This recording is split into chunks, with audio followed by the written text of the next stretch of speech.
As Saint Paul gave a warning, the church at the present time, nowhere nobody is in perfect peace.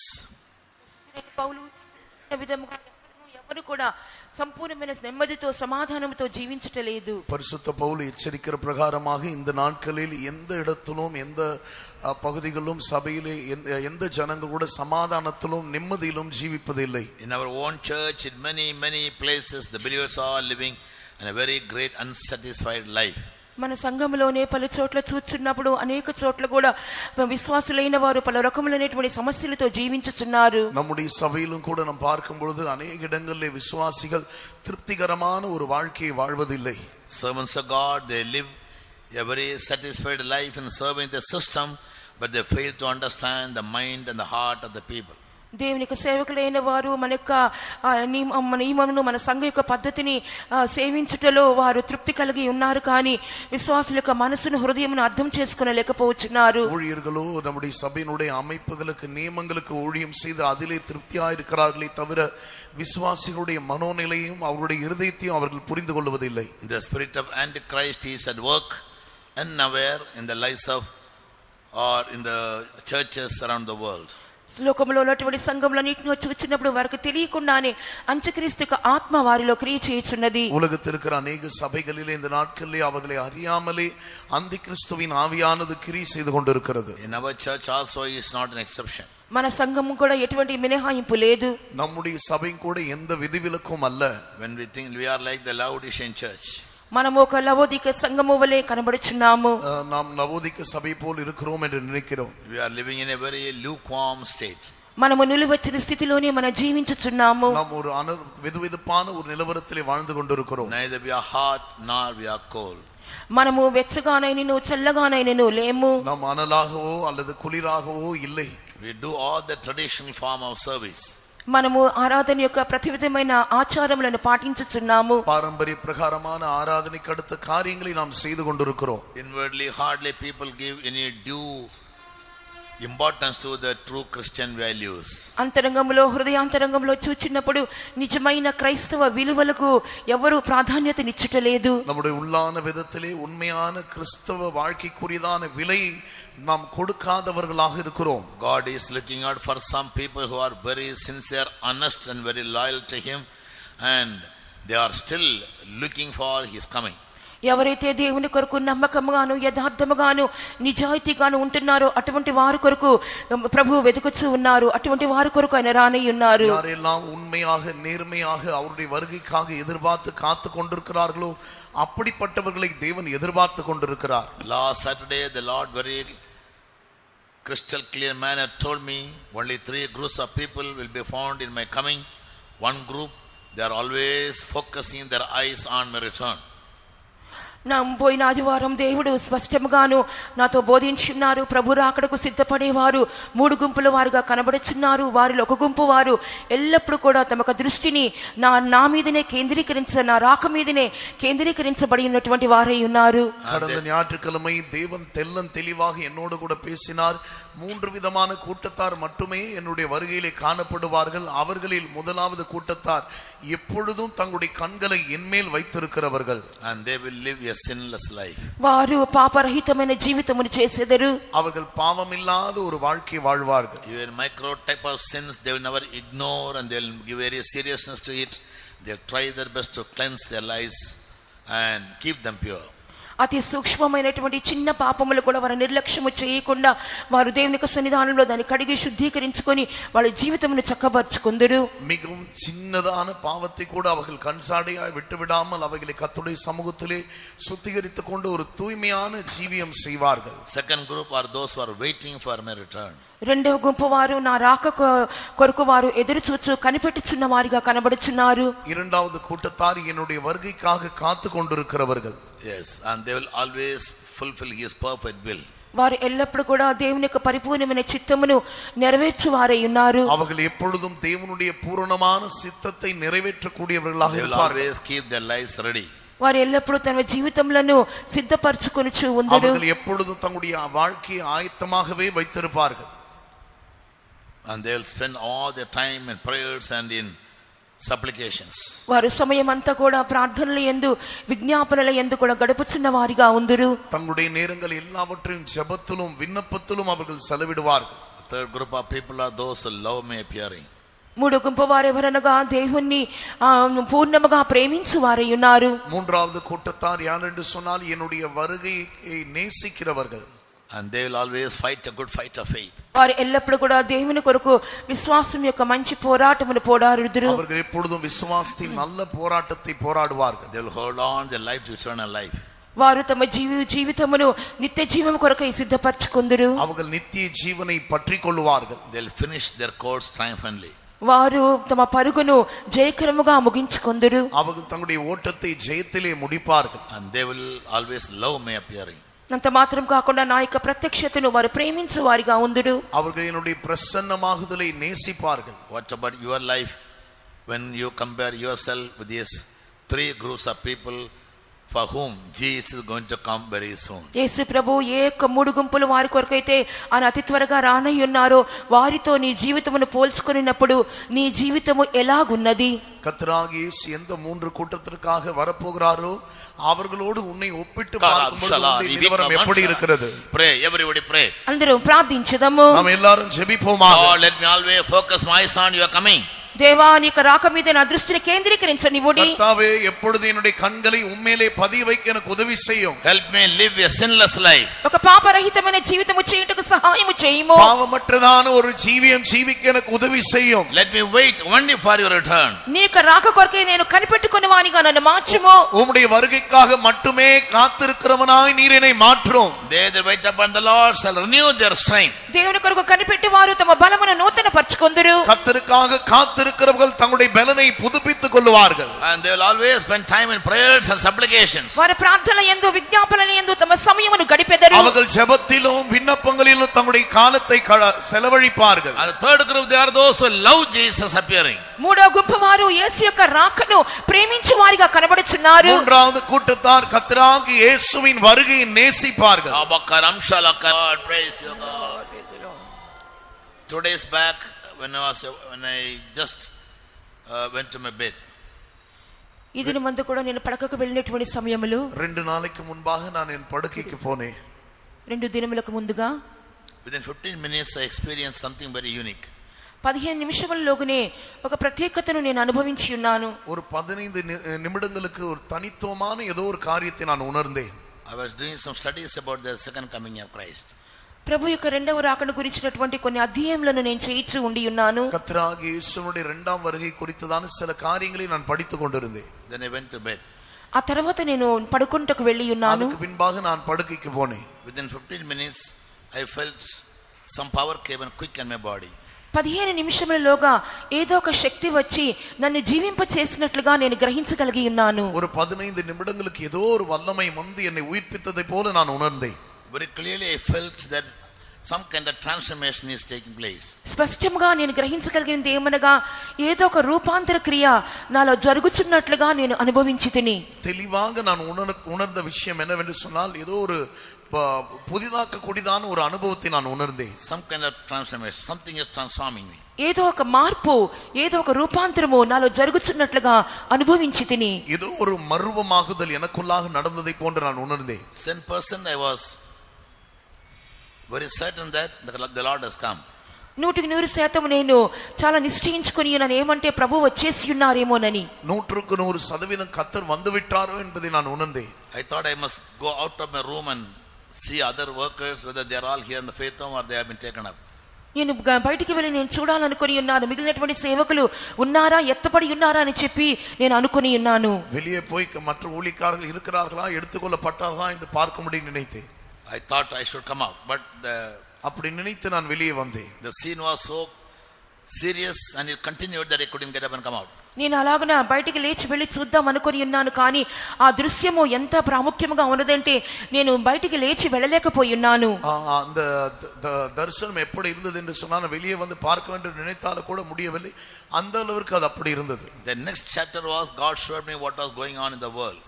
తర్వాతగా ప్రభు నాకు చూపించినది ఏమనగా లోకంలో జరుగుతున్న సంభవాల గురించి నాకు చూపించి ఉన్నారు. அதுக்கு பின்பாக கர்த்தர் காண்பித்த காரியம் என்னவென்று சொன்னால் உலகத்திலே சம்பவிக்கக்கூடிய காரியங்களை காண்பித்தார். All of a sudden I felt the world has become empty. అకస్మాత్తుగా నేను చూచినది ఏమనగా లోకమంతా కూడా ఖాళీ అయిపోయినట్లుగా చూచి ఉన్నాను. సడన్గా நான் பார்த்த காரியம் என்னவென்று சொன்னால் உலகம் முழுவதும் வெறுமையாகி விட்டது. Everything is turned upside down. అంతా కూడా తలకిందులుగా మార్చబడినట్లుగా చూచి ఉన్నాను. సకలముం తలకీழாய் మారివిட்டது. I saw people running here and there, and one person pulling the other one and taking hold of everyone, and everybody is they started doing some kind of torment or torture to other people. జనులందరూ కూడా అక్కడిక్కడ పరిగెట్టుచూ ఉన్నారు, ఒకరినొకరు లాక్కొనుచూ ఉన్నారు, ఒకరినొకరు పట్టుకొనుచూ ఉన్నారు, ఒకరికొకరు ఏదో ఒక కీడు తలపెట్టాలని ప్రయత్నించుచున్న వారిగా నేను చూచి ఉన్నాను. జనங்கள் எல்லாரும் இங்க அங்க ஓடிக்கொண்டிருக்கிறார்கள், ஒருவரை ஒருவர் பிடித்துக் கொள்கிறார்கள், ஒருவர் மற்றவர்களுக்கு தீங்கு விளைவித்துக் கொண்டே இருக்கிறார்கள். Yes, everybody was found assaulting the other person. ప్రతి ఒక్కరు కూడా ఇతరులకు ఏదో ఒక కార్యము చేయాలని ప్రయత్నిస్తున్న వారిగా కనబడి ఉన్నారు. ஒவ்வொருவரும் கூட மற்றவர்களுக்கு ஏதோ ஒரு தீமை செய்ய பிரயாசப்பட்டு கொண்டிருந்தார். That scene went for a long time. ఆ యొక్క దృశ్యం అనేది కొంత సమయము నేను చూచి ఉన్నాను. அந்த தரிசனமானது சில நேரம் நீடித்தது. I was so scared and terrified. నేను చాలా భయపడి ఉన్నాను, ఆందోళన చెంది ఉన్నాను. நான் மிகவும் பயந்து விட்டேன். Yes, I prayed to God, Lord, you are very much at the door.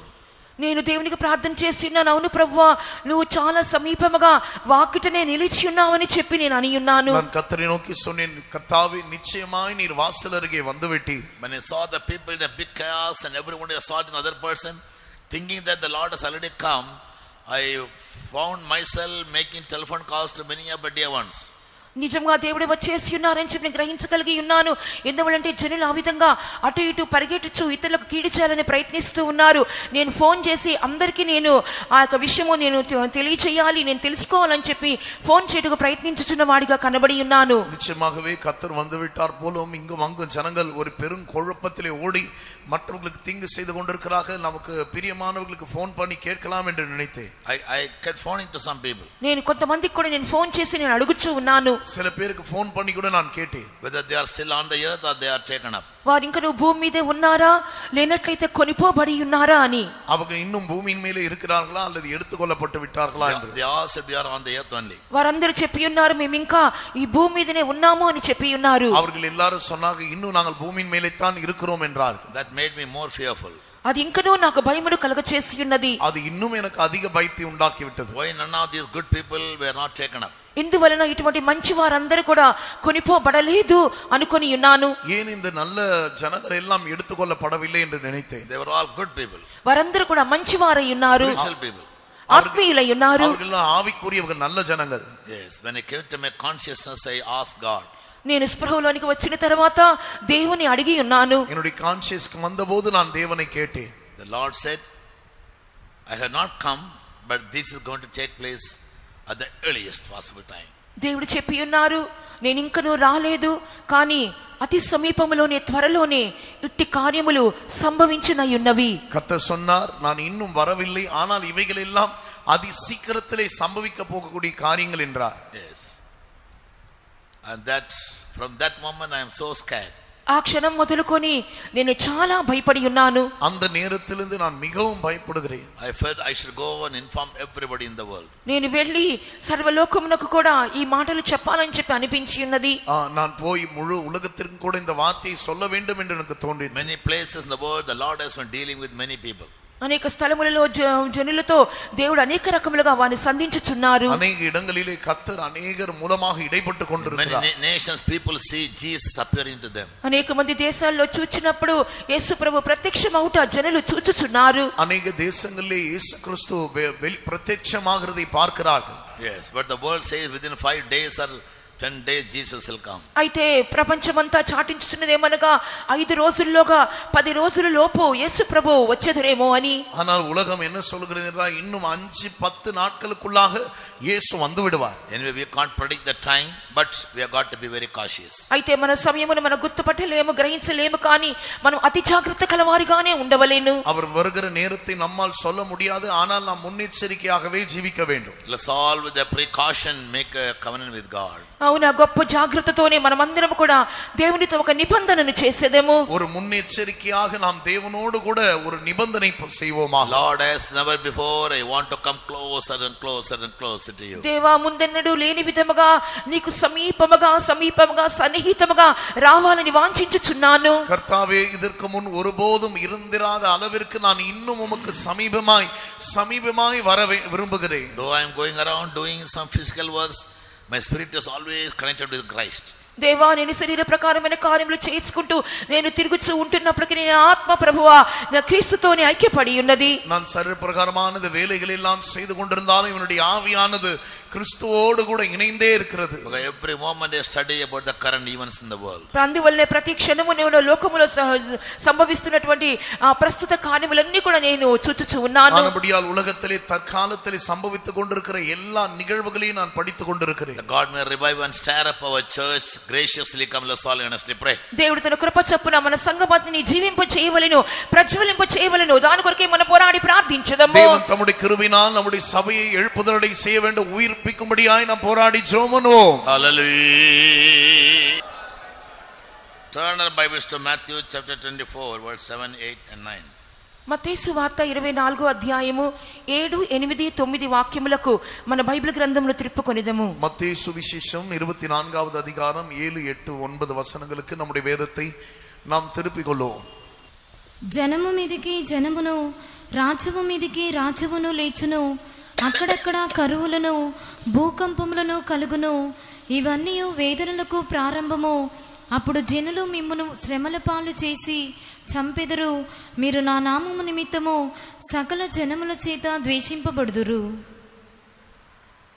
In these days, இந்த நாட்களில், ఈ యొక్క దినములలో, before our eyes, మన కళ్ళ ముందే, நம்முடைய కన్నులకు முன்பாகவே, the truths or the predictions written in 7, 8, 9 are all being fulfilled. 7, 8, 9 వాక్యములో రాయబడినటువంటి సత్యములన్నీ లేక సూచనలన్నీ కూడా నెరవేరుచున్నవి. 7, 8, 9 వచనங்களில் எழுதப்பட்டதான அடையாளங்களாகிய சத்தியங்கள் நிறைவேறிக் கொண்டிருக்கிறது. Yes. And there were many natural calamities in different places. అనేక స్థలములలో అనేకమైనటువంటి ప్రకృతి వైపరీత్యాలు జరుగుచున్నవి. అనేక இடங்களிலே இயற்கை சீற்றங்கள் சம்பவித்துக் கொண்டிருக்கிறது. In Nepal there was a very big flood. నేపాల్లో మహాభయంకరమైన జల ప్రళయం వచ్చినది. నేపాల్లో ஒரு பெருவெள்ளம் வந்தது. వరదలు వచ్చినవి. Because of great and tragic landslides, many people died.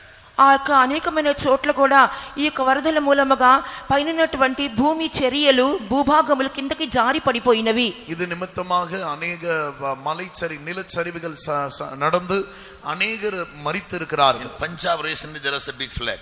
Punjab లో కూడా గొప్ప వరదలు సంభవించి ఉన్నవి. పంజాబిలో కూడా ఒక Peru వెల్లం వందదు. I saw in a picture one child when she fell into the water, she couldn't come out, one dog was carrying her out. నేను ఒక దృశ్యంలో నేను చూసి ఉన్నాను. ఆ వరదలకు ఒక చిన్న పాప ఆ నీళ్ళల్లో కొట్టుకొని పోవచ్చున్నది. ఆ సమయమందు ఒక కుక్క వెళ్ళి ఆ పాపను రక్షించుకొని బయటకు తీసుకుని వచ్చుచున్నది. நான் ஒரு காட்சியிலே பார்த்தேன். ஒரு சின்ன பிள்ளை அந்த அடித்து கொண்டு போகிற தண்ணீரில் விழுந்து விட்டால் அவளால் திரும்பி வர முடியவில்லை. ஒரு நாய் போய் அவளை மீட்டு கொண்டு வந்தது. In Israel there's a sea called Dead Sea. ఇశ్రాయేల్లో చూచినప్పుడు ఒక సముద్రం ఉన్నది, దాని పేరు మృత సముద్రము. ఇశ్రాయేలిலே సవకడల్ என்று சொல்லப்படுகிற ஒரு సముద్రం இருக்கிறது. One news said that water became red. ఒక వార్త ఇలాగ చెప్పుచున్నది, ఆ మృత సముద్రంలోని నీళ్ళన్నీ కూడా ఎర్రనివిగా మారిపోయినవని. ஒரு செய்தி இவ்விதமாக சொல்லுகிறது, அந்த சவக்கடலில் இருக்கக்கூடிய தண்ணீர் எல்லாம் சிவப்பாக மாறிவிட்டது என்று சொல்கிறார். Back the sun became reddish. 2 దినముల క్రితము చూచినప్పుడు కూడా ఆ సూర్యుడు కూడా ఎర్రగా మారినట్లుగా చెప్పుచున్నారు. 2 நாட்களுக்கு முன்பாக இந்த சந்திரன் கூட சிவப்பாக மாறிவிட்டது என்று சொல்கிறார். It became reddish.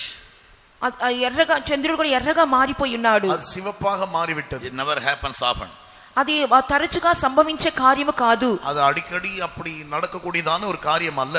Very big tsunamis and earthquakes are taking place almost every day, every alternate day in all the countries. ప్రతి దేశంలో కూడా చూచినప్పుడు ప్రతి దినము లేదా దినము మార్చి దినము అనేకమైనటువంటి సునామీలు జరుగుచు, భూకంపములు వచ్చుచూ ఉన్నవి. అనేక దేశங்களை தொடர்ந்து பார்க்கும்போது தினமும் அல்லது ஒரு நாள் விட்டு இன்னொரு நாள் பெரிய சுனாமிகள் பூகம்பங்கள் சம்பவித்துக் கொண்டிருக்கிறது. And the most recent development is, అంత మాత్రమే కాకుండా ప్రస్తుతమైన ఆధునికమైనటువంటి అభివృద్ధి ఏమనగా, every nation is rushing against another nation. ప్రతి దేశం కూడా మరొక దేశం మీద లేచుచునే ఉన్నది. ஒவ்வொரு தேசமும் மற்றொரு தேசத்துக்கு விரோதமாக எழும்பிக் கொண்டிருக்கிறது. And kingdom against kingdom. రాజ్యములకు విరోధంగా రాజ్యం లేచుచున్నది. ராஜ்யம் ராஜ்யங்களுக்கு விரோதமாக எழும்பிக் கொண்டிருக்கிறது. Ever since Russia picked up a fight, a battle with the Ukraine, maybe 3 years back. 3 సంవత్సరముల క్రితము ఎప్పుడైతే రష్యా దేశము యుక్రెయిన్ దేశములకు విరోధంగా యుద్ధమును ప్రారంభించి ఉన్నదో, 3 வருடங்களுக்கு முன்பாக ரஷ்யா எப்பொழுது யுக்ரைனோடு கூட யுத்தத்தை ஆரம்பித்ததோ, that war has never come to an end now. ఆ యొక్క యుద్ధము ఇంకనూ ఇప్పటికీ కూడా ముగింపునకు రాలేదు. அந்த యుద్ధமானது இதுவரைக்கும் ஒரு முடிவுக்கு வரவில்லை. Because Jesus said you'll hear about wars and rumors of war, but the end will not be immediately. ఎందువలంటే యేసు ప్రభు చెప్పి ఉన్నారు, మీరు యుద్ధములను గురించి యుద్ధ సమాచారముల గురించి విందురు కానీ అంతము వెంటనే రాదు. యేసు சொன்ன பிரகாரம் நீங்கள் யுத்தங்களையும் யுத்தங்களின் செய்திகளையும் கேட்பீர்கள், ஆனால் முடிவு உடனே வராது. These are all only the beginning of the sorrows. Sorrows mean the time of tribulation. ఇవన్నీ కూడా దుఃఖములకు లేనట్లయితే శ్రమలకు ప్రారంభమై ఉన్నవి. ఇవెగల్ ఎల్లాం వేదనలకు ఆరంభం. Yes. So, and now nearly 7 nations, United States, United Kingdom, say. ఇప్పుడు ప్రస్తుతము చూచినప్పుడు 7 రాజ్యములు, అమెరికా రాజ్యము, యూకే రాజ్యము, இப்போது 7 நாடுகள், United Kingdom, United States, and France దేశము, ఫ్రాన్స్ దేశం, and Australia, ఆస్ట్రేలియా ఖండము, Australia. In all these nations, most of the nations are Christian nations. ఈ దేశములన్నీ దాదాపుగా క్రైస్తవుల దేశముగానే కనబడుచున్నవి. అధికపక్షமாக இந்த தேசங்கள் எல்லாம் கிறிஸ்தவ தேசமாக இருக்கிறது. Everywhere people in great number, in lakhs of people, they rise against the elected governments and they topple the governments. ప్రతి చోట చూచినప్పుడు లక్షలాది జనులు ఎన్నుకొనబడినటువంటి ప్రభుత్వములకు విరోధముగా వారు లేచి క్రియ చేయుచున్నారు. ஒவ்வொரு இடங்களிலும் பார்க்கும்போது லட்சக்கணக்கான ஜனங்கள் தேர்ந்தெடுக்கப்பட்டதான தலைவர்களுக்கு விரோதமாக எழும்பி கிரியை செய்கிறார்கள். In Nepal, all the people they rose now on their toes against the government and pulled down the government within 2 weeks time.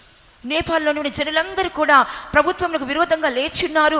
2 దినములలోగానే ఆ ప్రభుత్వమును కుప్పకూల్చి ఉన్నారు. ఆ నేపాల్ இருக்கிற எல்லா ஜனங்கள் கூட அரசாங்கத்துக்கு விரோதமாக எழும்பி அதுக்கு விரோதமாக செய்திருக்கிறார்கள். In America, every nook and corner of the streets, they are all creating a lot of violence. అమెరికాలో చూచినప్పుడు ప్రతి వీధుల్లో కూడా ప్రతి చోటులో కూడా అనేకమైనటువంటి ఆందోళనలు కలుగు చేయుచున్నారు. అమెరికావిலே ఒవ్వొరు తెరుకలిலும் ఒవ్వొరు ఊర్களிலும் కలవరంగల్ సంభవిத்துக் கொண்டிருக்கிறது. There was a young man called Charlie Kirk. ఒక యవనస్తుడు కనబడుచున్నాడు, అతని పేరు చార్లీ కిర్క్ అని పేరు. చార్లీ కిర్క్ என்ற ஒரு வாலிபன் இருந்தார். God used him mightily to proclaim the gospel among the youths, especially in the universities and colleges. మా ప్రత్యేకంగా కళాశాలలోను విశ్వవిద్యాలయములలోను యవనస్తుల మధ్యలో కూడా సువార్తను ప్రకటించుటకు దేవుడు అతను ఏర్పరచుకున్న వ్యక్తిగా కనబడి ఉన్నాడు. విశేషமாக கல்லூரிகளிலும் வாலிபர்கள் மத்தியிலும் தேவனுடைய சுவிசேஷத்தை வல்லமையாய் பிரசங்கிக்கிற ஒருவராக தேவன் அவரை தெரிந்து கொண்டார். He was just 31 years. అతనికి 31 సంవత్సరముల వయసు మాత్రమే. அவருக்கு வெறும் 31 వయసు மட்டுமே. And people say he was very much instrumental to elect Donald Trump to be the president. Donald Trump గారిని ఆ విధంగా అధ్యక్షునిగా ఎన్నుకొనుటకు కూడా ప్రధాన పాత్రగా ఇతను ఉన్నాడని చెప్పి కూడా జనులు చెప్పుకొనుచున్నారు. డొనాల్డ్ ట్రంప్ அவர்களை பிரசிடென்டாக தேர்ந்தெடுப்பதற்கு இவரும் கூட ஒரு முக்கியமான ஆளாக இருந்ததாக சொல்லப்படுகிறது. Because he preached about Jesus and he told the people to support Donald Trump. He is a God-fearing man. యేసు ప్రభు గురించి అధికంగా బోధించిన వ్యక్తిగా కనబడి ఉన్నాడు.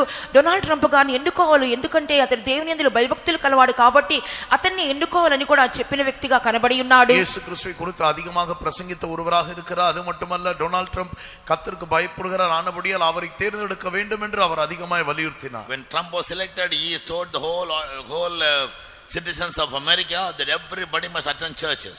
ట్రంప్ ఎన్నుకొనబడినప్పుడు అమెరికా దేశం యొక్క పౌరులందరికీ ఏం చెప్పి ఉన్నాడంటే అందరూ కూడా దేవుని ఆరాధించుటకు దేవుని ఆలయంలోకి వెళ్ళవాలని చెప్పి ఉన్నాడు. ట్రంప్ அவர்கள் தேர்ந்தெடுக்கப்பட்ட போது அமெரிக்காவில் இருக்கிற ஒவ்வொருவரும் கூட தேவனை ஆராதிக்கும்படி ஆலயங்களுக்கு போக வேண்டும் என்று சொன்னார். And every schools prayers must be held. పాఠశాలల్లో కూడా ప్రార్థనలు జరగాలని చెప్పి అతడు వక్కాణించి ఉన్నాడు. ஒவ்வொரு பாடசாலைகளிலும் ஜெபம் பிரார்த்தனை ஆரம்பிக்கப்பட வேண்டும் என்று சொன்னார். Yes, when the previous president was there, they legalized gay marriages. ఆ ముందున్నటువంటి అధ్యక్షుడు in Obama's days. ఒబామా దినముల్లో అనగా ముందున్నటువంటి అధ్యక్షుడు ఉంటున్నప్పుడు ఈ స్వలింగ వివాహములు అనేవి చట్టపూర్వకంగా వారు ఆమోదించి ఉన్నారు. அதுக்கு முன்பாக இருந்த பிரசிடென்ட் மூலமாக, அதாவது ஒபாமா மூலமாக ஓரின சேர்க்கையான அந்த விவாகத்தை அவர்கள் சட்டப்பூர்வமாக அமுல்படுத்தி இருந்தார்கள். Yes, no transgender marriages, man marrying a man, woman marrying a woman. ఆ యొక్క స్వలింగ వివాహం అని చెప్పినప్పుడు స్త్రీలు స్త్రీలను వివాహం చేసుకుంటా, పురుషులు పురుషులను వివాహం చేసుకునుట.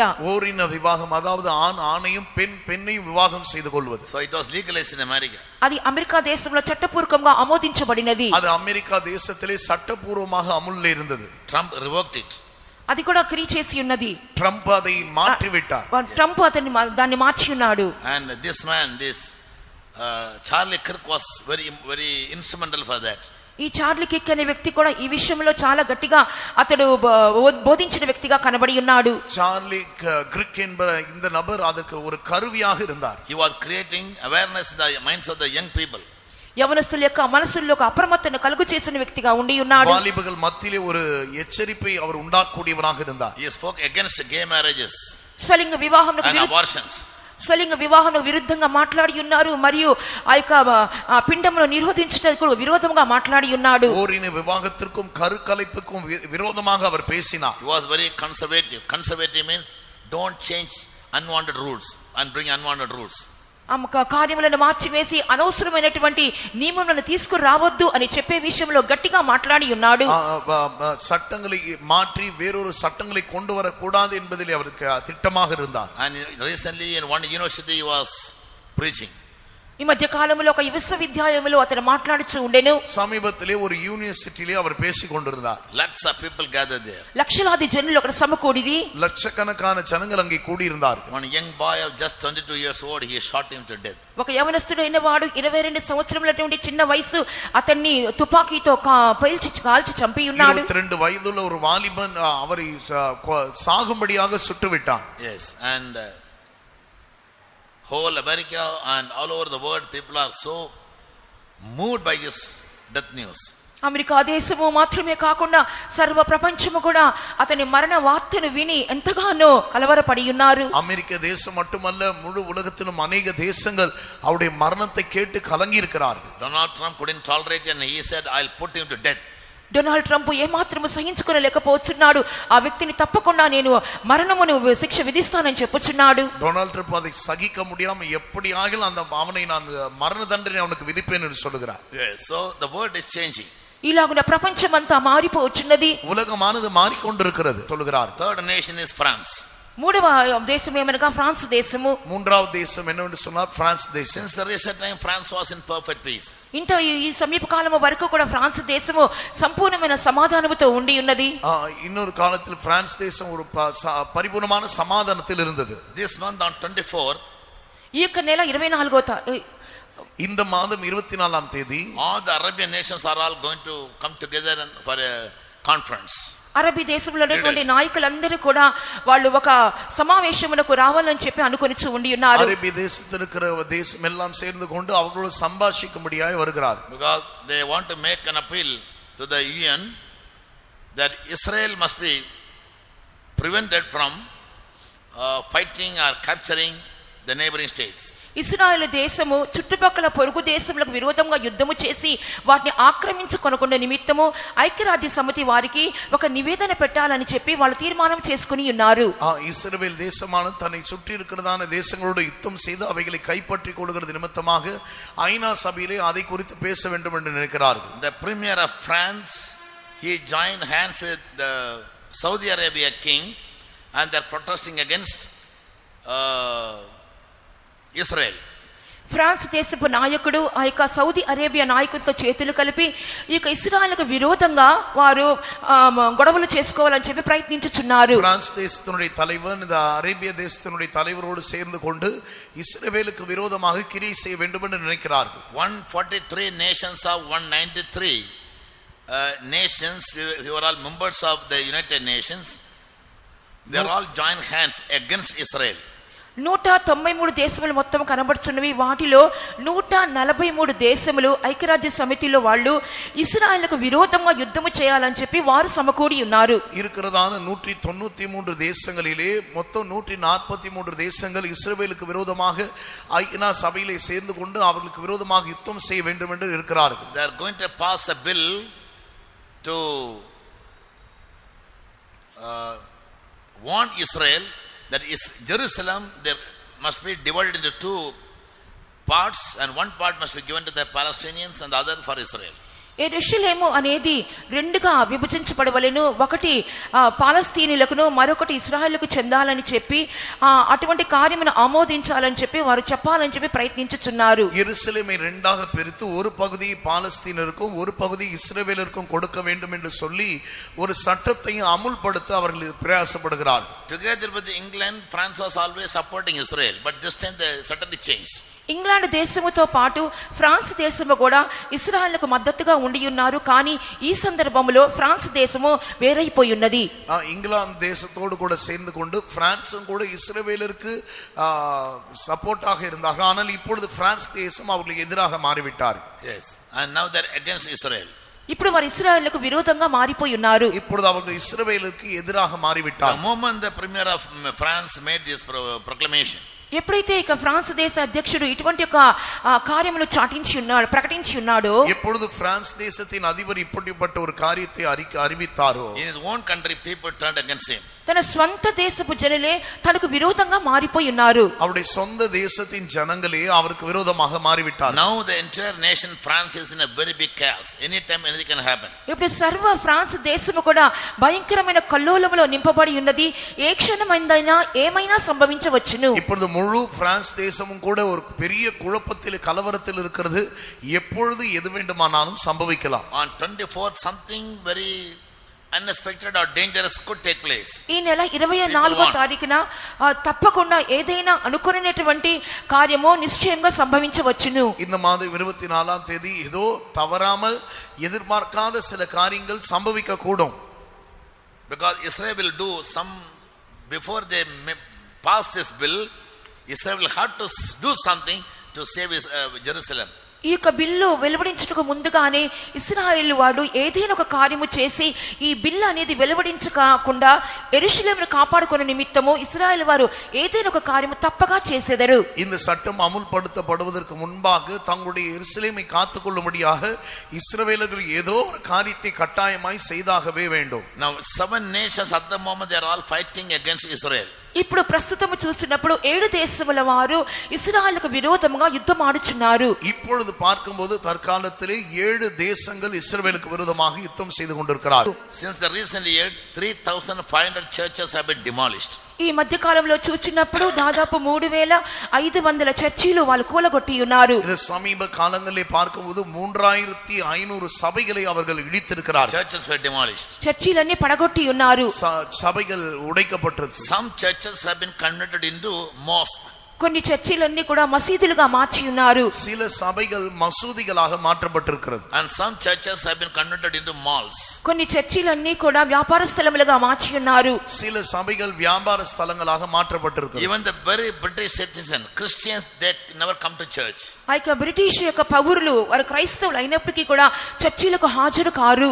பிரிட்டிஷ் அந்த குடிமக்கள் தாமே கூட அந்த சபைக்கு ஆராதனைக்கு வர மாட்டார்கள். So now the UK citizens, they have risen against the government. ఈ విధంగా యూకేలో ఉన్నటువంటి పౌరులందరూ కూడా వారి ప్రభుత్వమునకు విరోధముగా లేచి ఉన్నారు. ఈ విధமாக యూకే దేశத்தினுடைய குடிமக்கள் யாவரும் அந்த தேசத்தினுடைய அரசாங்கத்துக்கு விரோதமாக எழும்பி இருக்கிறார்கள். Yes, all the foreigners must go out of our country. తప్పకుండా విదేశీయులందరూ కూడా తమ దేశంలో నుండి బయటికి వెళ్ళగొట్టబడాలి అని చెప్పుచున్నారు. மற்ற வெளிநாட்டவர்கள் யாவரும் தங்களுடைய தேசத்தை விட்டு வெளியே துரத்தப்பட வேண்டும் என்று சொல்கிறார். I saw in a clip Indians crying and they say now we have to pack up and return to our country.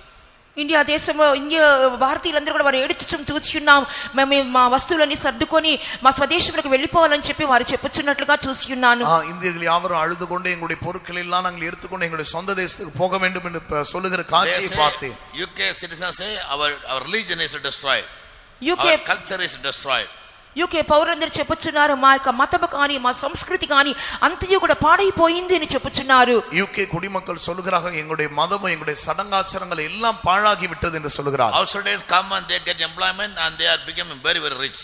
బయట విదేశీయులు వచ్చుచున్నారు, వారు ఉద్యోగంలో సంపాదించుకొని వారు ధనవంతులుగా మారిపోచున్నారు. வெளியிலிருந்து வெளிநாட்டு ஜனங்கள் இங்கே வருகிறார்கள், அவர்கள் இங்கே வேலை பார்த்து அவர்கள் பெரிய பணக்காரர்களாக ஆகி விடுகிறார்கள். Our own people they don't get employment. మన సొంత జనులకు ఎటువంటి ఉద్యోగములు దొరుకుటలేదు. எங்களுடைய சொந்த ஜனங்களுக்கு இங்கே எந்த வேலையும் கிடைப்பதில்லை. And house rents have been shot up to a very great rate. ఇంటి అద్దె కూడా అధికముగా వెలగా కూడినదిగా మారిపోయి ఉన్నది. வீட்டு வாடகை கூட அதிக மதிப்புடையதாக மாறிவிட்டது. Yes, because other people from other nations they come, they go for renting out houses. ఎందువల్లంటే ఇతర దేశం నుండి వచ్చిన వారందరూ కూడా అద్దెకు ఇల్లు వెతుక్కుంటూ ఉంటారు. மற்ற தேசத்திலிருந்து வருகிறவர்கள் வந்து வாடகைக்கு வீடு தேடுவார்கள். They say our infrastructure is not improving, whereas people are becoming more and more in number. ఆ యొక్క దేశం అయితే అంతగా అభివృద్ధి పొందట్లేదు కానీ జనులు అధిక సంఖ్యలో అధికమైపోతున్నారని చెప్పుచున్నారు. அந்த தேசத்தார்கள் மக்கத்தொகையிலே பெருகுவதில்லை, ஆனால் அவர்கள் பெருகி விடுகிறார்கள் என்று சொல்கிறார்கள். Because Christians never feel like coming to churches, they say we don't get fund, from the people to maintain the churches. ఎందువలనంటే జనుల యొద్ద నుండి మాకు డబ్బులు రావట్లేదు, ఈ చర్చిలను మేము వాటిని కొనసాగించలేము, ఎందువల్లంటే దానికి తగినటువంటి డబ్బు మాకు రానందువలన ఈ చర్చిని మేము కొనసాగించలేకపోతున్నామని చెప్పుచున్నారు. ஜனங்களிடத்திலிருந்து தேவையான பணம் எங்களுக்கு வருவதில்லை, ஆனபடி அந்த சபையை தொடர்ந்து நடத்த முடியவில்லை என்று அவர்கள் சொல்கிறார்கள். So what will naturally happen? అందువల్ల సామాన్యంగా ఏమి జరగబోవును, ஆனபடியா இயற்கையாக என்ன சம்பவிக்கும்? పంపించుచున్నారు. So any time anything can happen to India. కాబట్టి భారతదేశానికి కూడా ఈ రీతిగా ఏ సమయమందైనా ఏ కార్యమైనా సంభవించవచ్చును. ஆனபடியால் இந்திய தேசத்தில் கூட எந்த சமயத்திலும் எது வேண்டுமானாலும் சம்பவிக்கலாம். Besides, the last station is Australia. చివరి దేశమైనటువంటి ఆస్ట్రేలియా దేశంలో కూడా చూస్తున్నాము. கடைசி தேசமாகிய ஆஸ்திரேலியா தேசத்தை குறித்து கூட நாம் பார்க்கலாம். All the Australians are up on their toes to put out Indians from their country. Australia వారందరూ కూడా తమ దేశంలో నుండి ఇండియా దేశస్తుని బయటికి వెళ్ళగొట్టాలని చెప్పి ఎంతగానో వారు సిద్ధపడి ఉన్నారు. ஆஸ்திரேலியாவில் இருக்கிறவர்கள் யாவரும் இந்தியர்களை தங்களுடைய தேசத்திலிருந்து வெளியேற்ற வேண்டும் என்று அவர்கள் பிரயாசப்படுகிறார்கள். They also say never give any visa to any Indian for any reason future, and those who are here in illegal immigration everybody must send off. కాబట్టి ఏ కారణం చేత కూడా ఏక భారతీయులకు కూడా మీకు ఆస్ట్రేలియాకు సంబంధించిన వీసాని ఇవ్వకూడదు, ఇక్కడ ముందుగానే వచ్చిన వారికి కూడా వారిని ఎలాగైనా సరే బయటికి వెళ్ళగొట్టాలని చెప్పుచున్నారు. ஆனபடியால் எந்த சந்தர்ப்பத்திலும் ஆஸ்திரேலியாவுக்கு வரக்கூடியதான அந்த விசாவை நீங்கள் கொடுக்க கூடாது. இங்கே யாரும் சட்டப்பூர்வமாக இல்லாதவர்கள் யாரும் வெளியே அனுப்பப்பட வேண்டும் என்று சொல்லுகிறார். So in all these countries all over the world there are chaos. ఇలాగున ప్రపంచంలో ఉన్నటువంటి ప్రతి దేశాన్ని చూచినప్పుడు అనేకమైనటువంటి గొడవలతోనూ కల్లోలములతోనూ నింపబడి ఉన్నారు. இவ்விதமாக உலகத்திலே பார்க்கும்போது எல்லாரும் ஒரு பெரிய குழப்பத்தில் இருக்கிறார். Already Indian population more than 140 crores. ముందుగానే చూచినప్పుడు భారతదేశం జనాభా సంఖ్య 140 కోట్లుగా కనబడుచున్నది. ஏற்கனவே நாம் பார்த்திருக்கிறபடி இந்திய மக்கள் தொகை 140 கோடிக்கும் அதிகமாக இருக்கிறார்கள். Yes, we have defeated even China. చైనాని కూడా మనం ఓడించేసి ఉన్నాం ఈ విషయంలో. இந்த விஷயத்திலே చైనాவை కూడా நாம் தோற்கடித்திருக்கிறோம். In UK 15 lakhs Indians are there. 15 lakhs. UK దేశంలో చూసినప్పుడు 15 లక్షల భారతీయులు అక్కడ కనబడుచున్నారు. యూకేలో 15 లక్షం ఇండియர்கள் இருக்கிறார்கள். Yes, similarly in other places. అదే విధంగా ఇతర దేశముల్లో కూడా அதே விதமாக மற்ற தேசங்களிலும் கூட இருக்கிறார்கள். So this is the present state all over the world. ఇది ప్రస్తుతం ఉన్నటువంటి సర్వ ప్రపంచ పరిస్థితి. இதுவே உலகத்தினுடைய தற்போதைய நிலை. All the Indians come back to India ఒకవేళ foreign countries. ఒకవేళ భారతీయులు గాని ఇతర దేశాల నుండి ఒకవేళ ఇండియా దేశంకు అందరూ తిరిగి వచ్చేసినట్లయితే, ஒருவேளை மற்ற தேசங்களில் இருக்கிற இந்தியர்கள் யாவரும் தங்களுடைய சொந்த தேசத்துக்கு திரும்பி வந்தால் there will be a big famine in India. అప్పుడు ఇండియా దేశంలో గొప్ప కరువు కాటకములే సంభవించును. இந்தியாவில் அப்பொழுது ஒரு பெரிய பஞ்சம் உண்டாகும். Yes, because people will have nobody will have employment. Actually now for 10 years, more than 10 years no employment, government employment. ప్రస్తుతముగా చూచినప్పుడే 10 సంవత్సరముల నుండి ఎవరికి కూడా ప్రభుత్వ ఉద్యోగములు లేవు. కాబట్టి ఆ జనులందరూ వచ్చినట్లయితే ఉపాధికి అధిక రీతిగా వారు బాధించబడుదురు. కాలத்திலே பார்க்கும்போது ஏறக்குறைய 10 வருடங்களுக்கு மேலாக ஜனங்களுக்கு இந்த விதமான அரசாங்க உத்தியோகமும் இல்லை. So anything can drastically take place in the world anytime in any country. కాబట్టి like a wildfire now.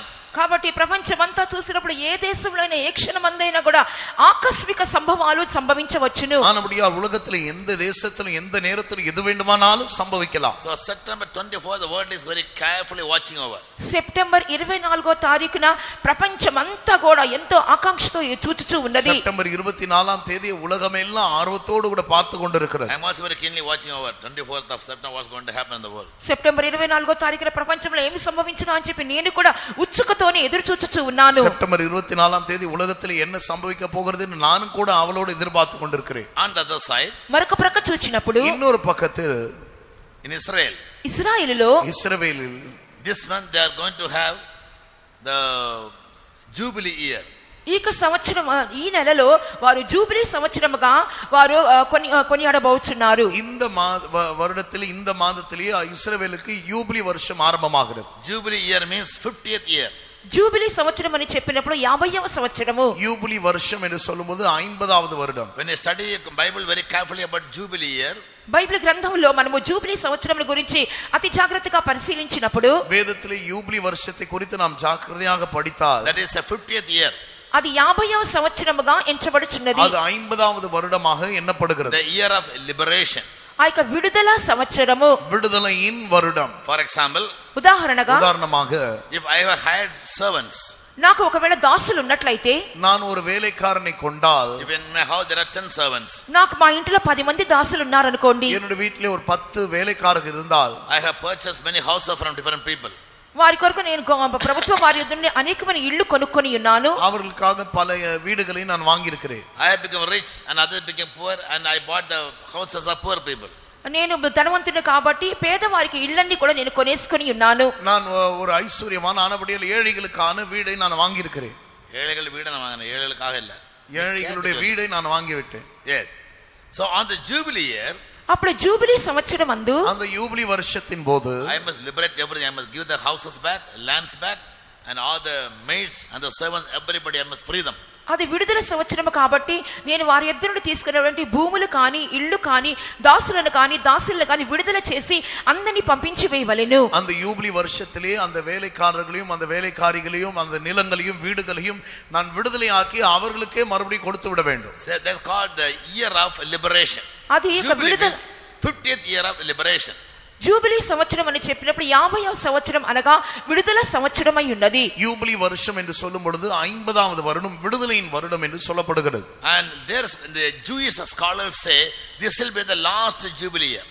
యూద శాస్త్రవేత్తలు ఏం చెప్పుచున్నారంటే ఇదే చివరి జూబిలీ సంవత్సరము అని చెప్పుచున్నారు. யூத சாஸ்திரிகள் என்ன சொல்கிறார்கள் என்று சொன்னால் இதுவே கடைசியான జూబిలీ வருடம் என்று சொல்கிறார். After that, before the word ends, we will never get another jubilee. ఆ తర్వాత ప్రపంచము ముగింపులోకి వచ్చినట్లయితే మరొక జూబిలీ సంవత్సరం మనకి ఉండదు. இதுக்கு பின்பாக உலகம் முடிவுக்கு வந்தால் இன்னொரு యూబిలీ வருஷம் கிடைக்காது என்று சொல்கிறார். So they also expect that we must also be liberated from our enemies. కాబట్టి వారు కూడా ఏమి ఎదురు చూస్తున్నారంటే మనము కూడా శత్రువుల చేతి నుండి విడుదల పొందాలి అని చెప్పి ఎదురు చూస్తున్నారు. ஆனபடியால் அவர்களும் கூட தாங்களும் கூட சத்துருடைய கைகளிலிருந்து விடுதலையாக்கப்பட வேண்டும் என்று சொல்கிறார். The whole Palestine is our land. పాలస్తీనా దేశం అంతా కూడా మన యొక్క దేశమై ఉన్నది. ముళ్ళు పాలస్తీనా దేశము ఎంగలుடைய దేశం. But now they have captured it. అయితే ఇప్పుడు దాన్ని వారు ఆక్రమించుకొని ఉన్నారు. ஆனால் இப்பொழுது அவர்கள் அதை பிடித்திருக்கிறார்கள். Gaza people, West Bank people, Syrians and Palestinians, Jordanians, they all captured the land of promise to Abraham.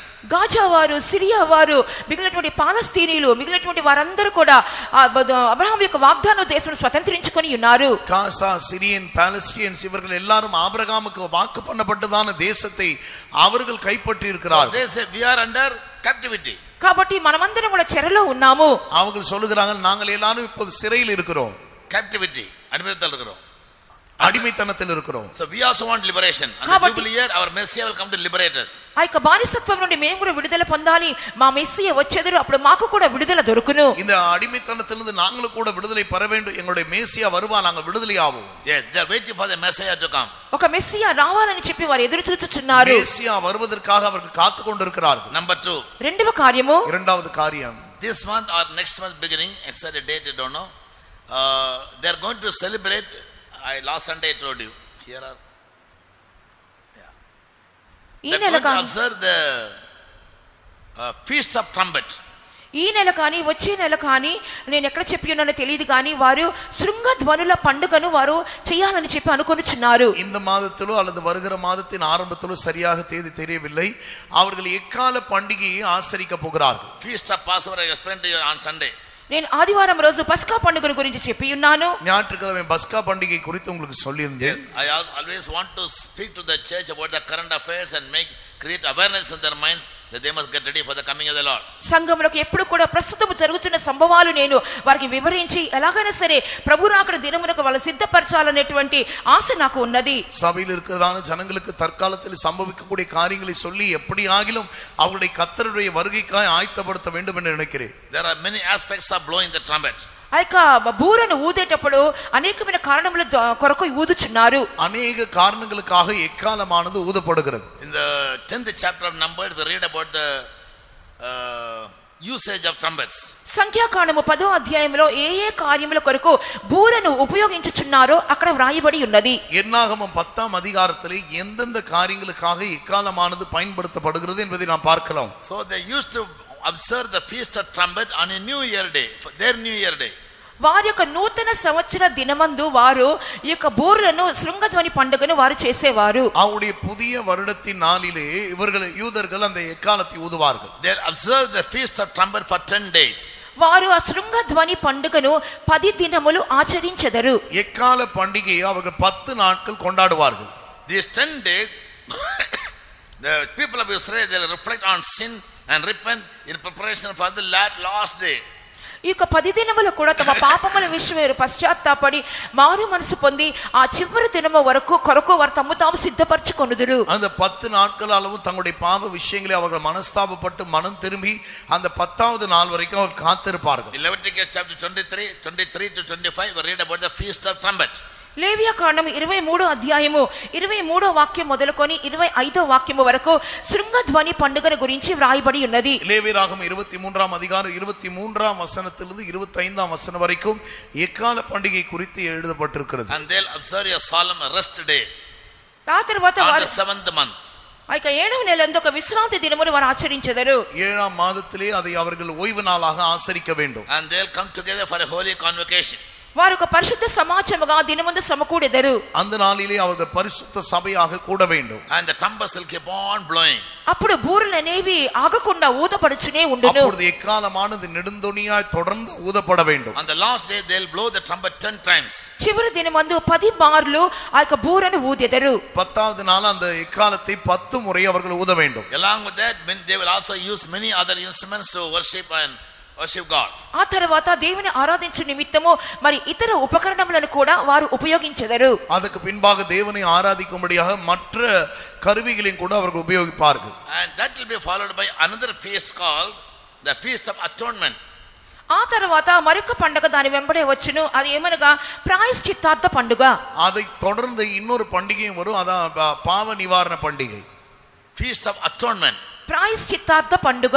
పావ నివారణ. Leviticus 23:27. లేవియా కాండం 23వ అధ్యాయం 27వ వాక్యంలో చూస్తున్నాము. లేవిరాగం 23:27 వాసికులు పావ నివర్తి They call the Feast of Atonement as the Feast of Judgment. అది ప్రాయశ్చిత్తార్థ పండుగ అని చెప్పినప్పుడు అది న్యాయ తీర్పు యొక్క పండుగగా వారు ఆచరించెదరు. அது பாவ நிவர்த்தி செய்யும் நாள் என்று சொல்லப்பட்டிருக்கிறது. அது அவர்களுக்கு நியாய தீர்ப்பு உண்டாக்கும் நாள். So in verse 34 we read about the last feast which is the Feast of Tabernacle. 34వ వాక్యంలో మనం చూస్తున్నాము చివరి పండుగ అదే పన్నసాలల పండుగ అని చెప్పి వ్రాయబడి ఉన్నది. 23ఆம் அதிகாரம் 34ஆம் வசனத்திலே கடைசி பண்டிகையாக கூடார பண்டிகை. In number 29 సంఖ్యాకాండం 29వ అధ్యాయములో ఎన్నాగమ 29ఆம் அதிகாரத்தில் verse 1 to 6 we read about these 3 last feasts.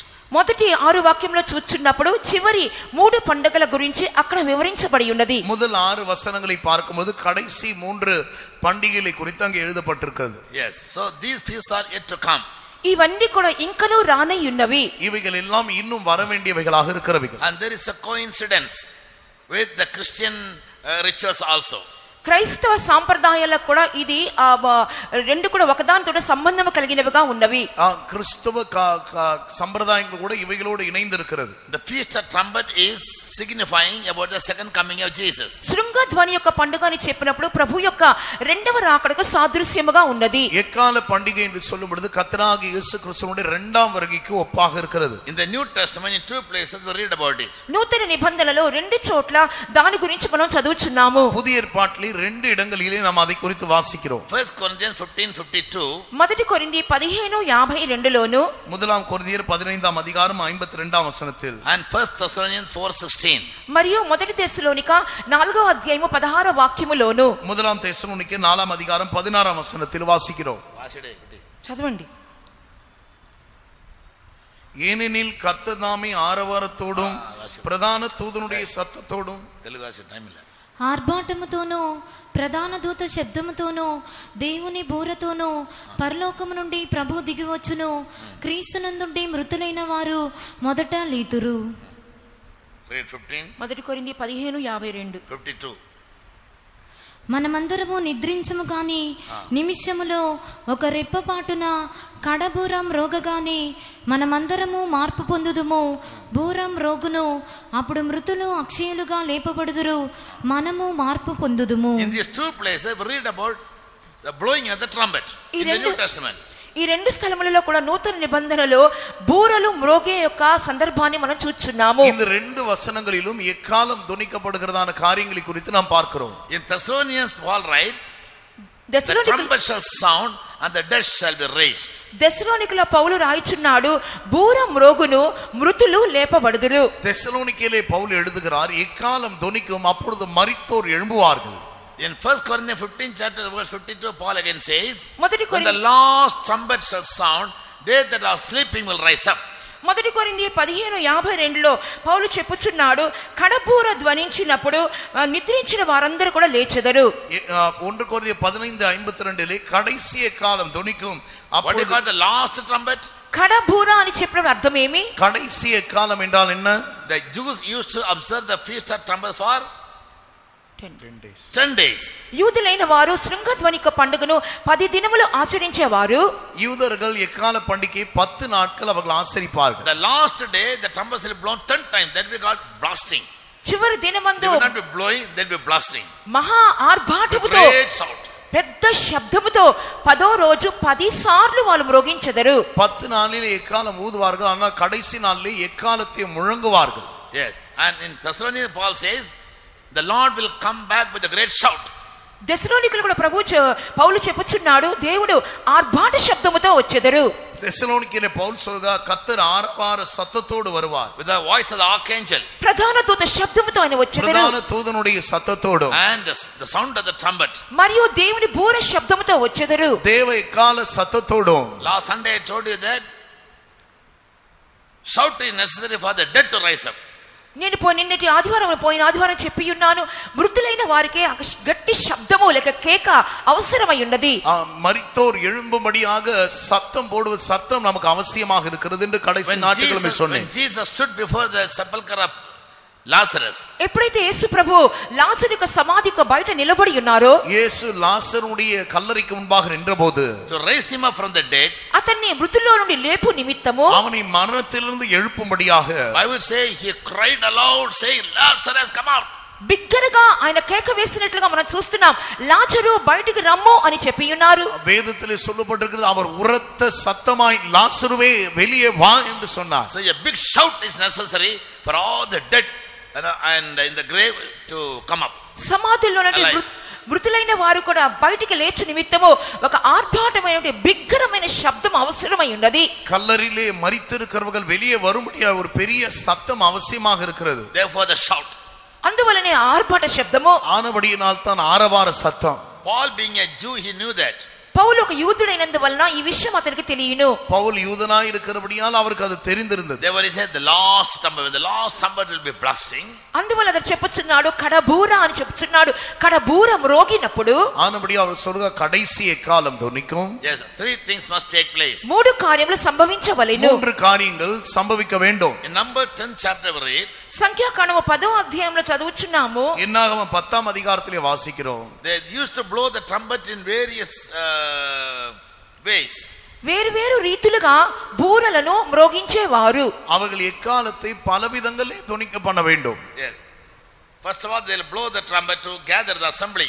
మొట్టమొదటిగా సమాజమును సమకూర్చు నిమిత్తము బూరను ఊదేవారు. முதலாவதாக சபையை அவர்கள் கூட்டும்படியாக எக்காலத்தை ஊத வேண்டும். God told Moses, you make 2 trumpets of silver. దేవుడు మోషేతో సెలవిచ్చున్నారు, నీవు 2 వెండి బూరలను చేయించుము. கர்த்தர் மோசேயினிடத்திலே சொன்னார், நீ 2 வெள்ளி பூரிகைகளை உண்டாக்க வேண்டும். For the calling of the assembly first.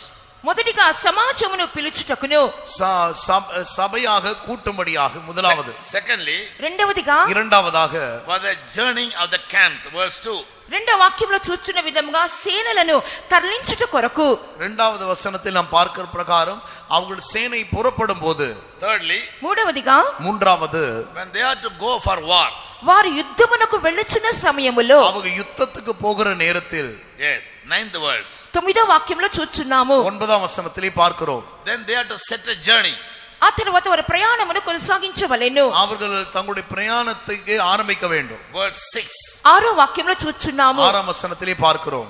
And next one is, on the day of gladness they use, on the solemn day they used to blow trumpet.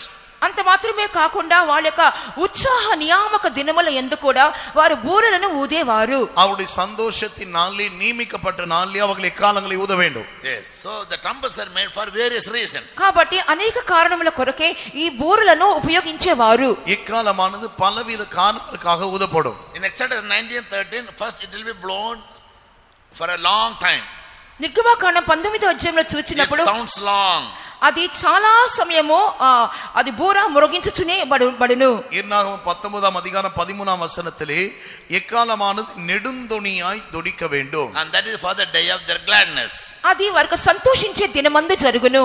அது அவருடைய சந்தோஷத்தின் நாளிலே அப்படி செய்யப்படும். In the beginning of months, மாத blow the trumpet over your burnt offerings and over your sacrifices. వారి యొక్క దహన బలుల మీదను వారికి అర్పణల మీదను అది వారు మ్రోగించుదురు. அவருடைய தகன பலிகள் மேலும் பலி செலுத்தும் போதும் அவர்கள் எக்காலத்தை ஊத வேண்டும். And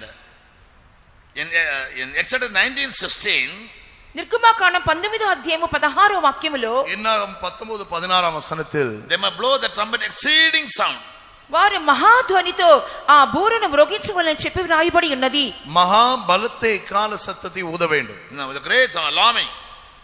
మహాధ్వనితో ఊదవలెను. நெடும் பெருந்தொனியாய் ஊத வேண்டும். When they are to go for journeys, వారు ప్రయాణము మొదలు పెట్టేటప్పుడు அவர்கள் பிரயாணத்தை ஆரம்பிக்கும் போது they will blow an alarm.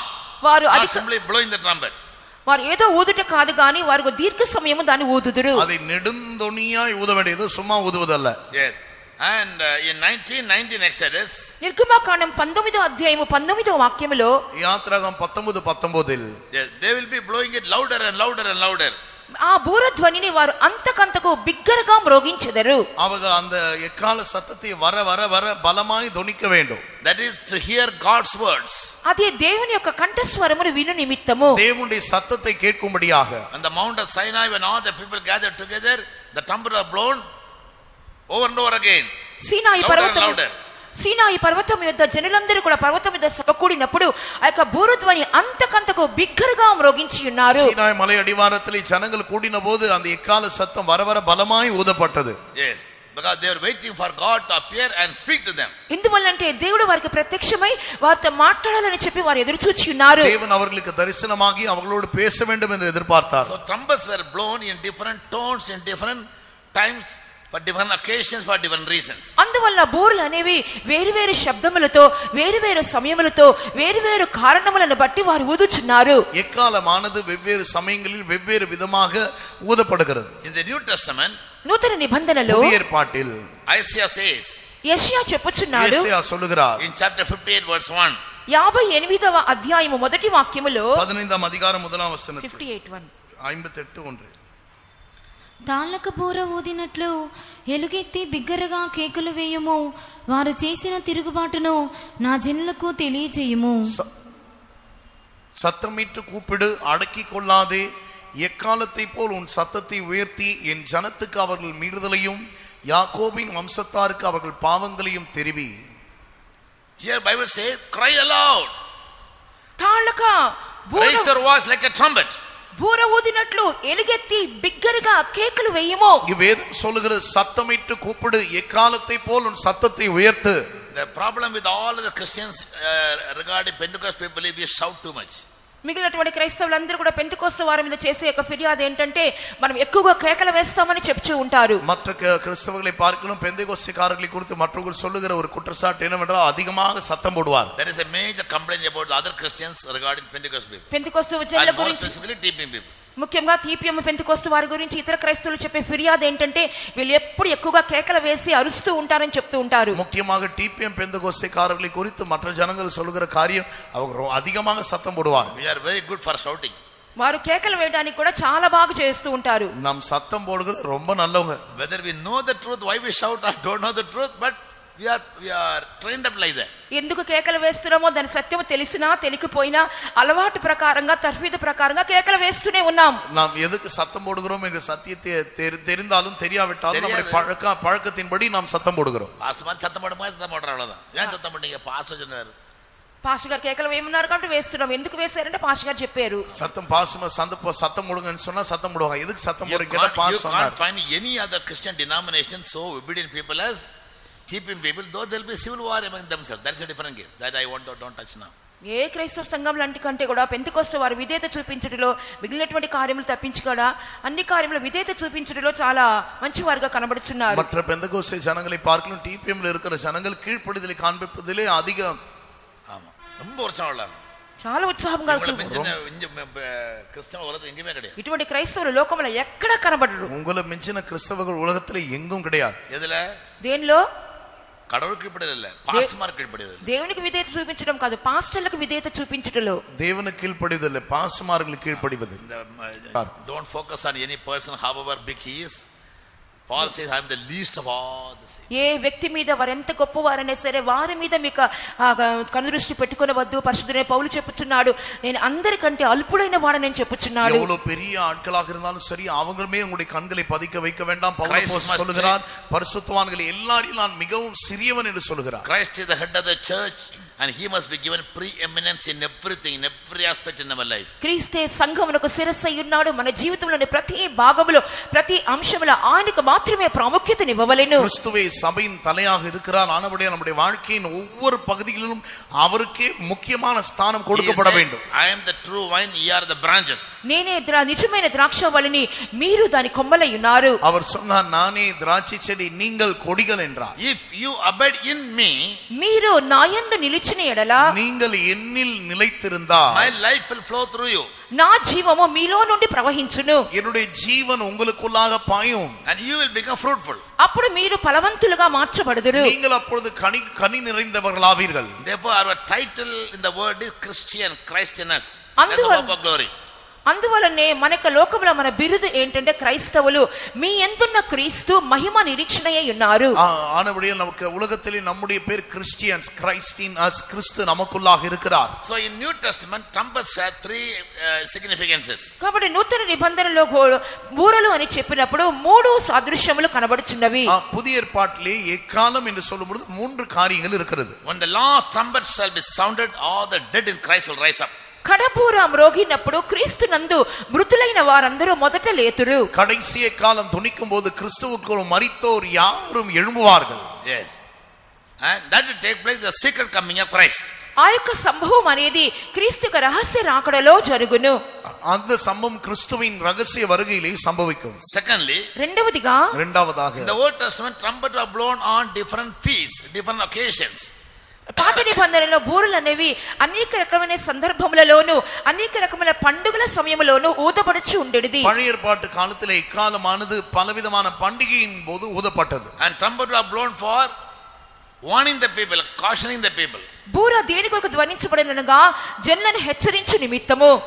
ఎకాలం ఎదర్కాக என்று சொன்னால் ஜனங்களை எச்சரிக்கும்படியாக. Therefore Isaiah 58:1 we read that, cry aloud, lift up a voice like a trumpet and make my people understand their sins. అందువల్ల యెషయా గ్రంథము 58వ అధ్యాయం మొదటి వాక్యములో తాళక బూర ఊదినట్లు ఎలుగెత్తి బిగ్గరగా కేకలు వేయము, నా జనులకు తమ తిరుగుబాటు పాపముల విషయమై తెలియచేయుము. ஆனபடியால் ஏசாயா 58 அதிகாரம் 1 வசனத்தில் எக்காலத்தை போல் உன் சத்தத்தை உயர்த்தி என் ஜனங்களுக்கு அவருடைய பாவங்களை தெரிவி என்கிறார். Joel writes in chapter 2 verse 1 and 15.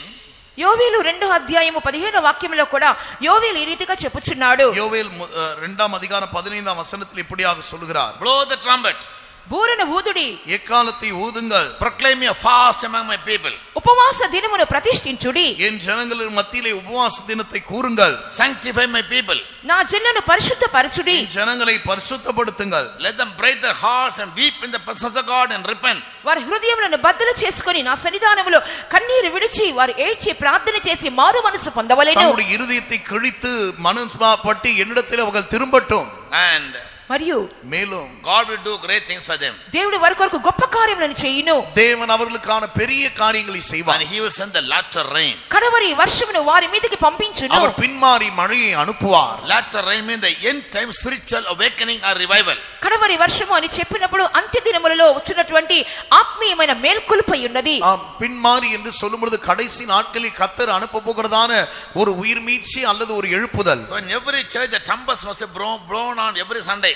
కాబట్టి In every meeting.